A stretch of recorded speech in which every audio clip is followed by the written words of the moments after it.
Good morning to all of you. I'm really happy that Tucson is mobilizing on these very important issues. Treyvon Martin's death cannot be in vain, and we know it.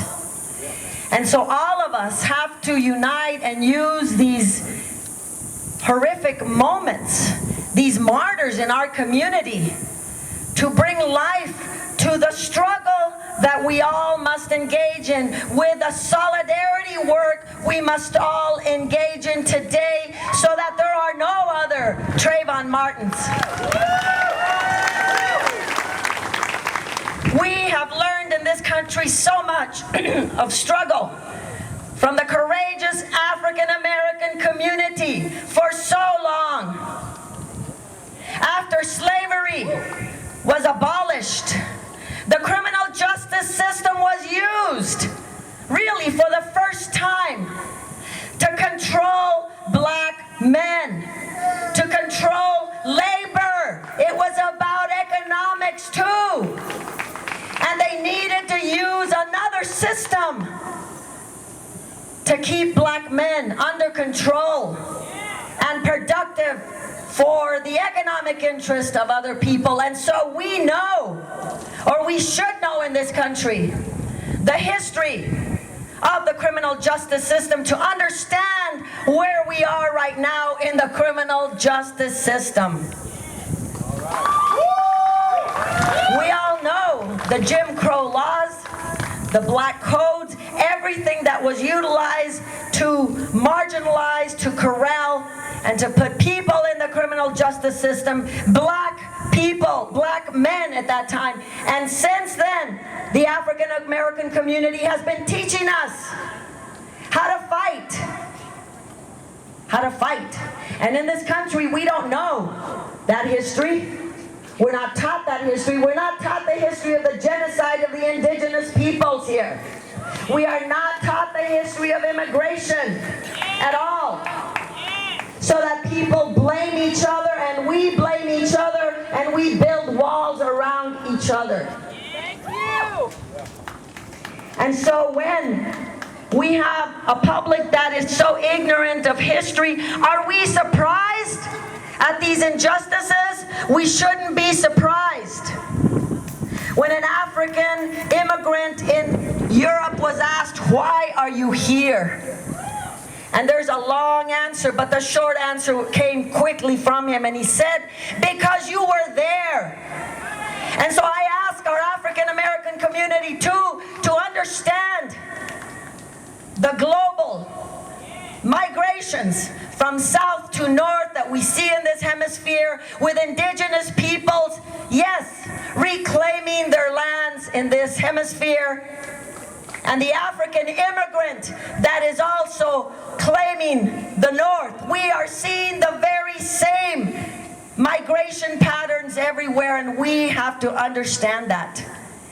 And here in Arizona, this legislature has taken the Jim Crow laws to its extent and have done exactly the same. This is nothing new. This is what they did. They figured, how are we going to marginalize, exploit, and abuse a community where they openly say, yes, we're going to do attrition through enforcement. It's the same thing.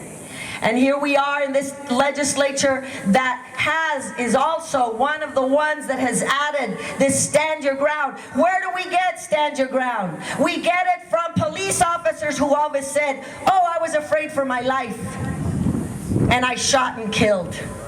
We're getting this now at a societal level. We're getting it because NRA has been pushing these stand your ground laws as they have increased their sales of guns, not only in this country, but all over Latin America, where they are arming every single side. And make no mistake about it, this war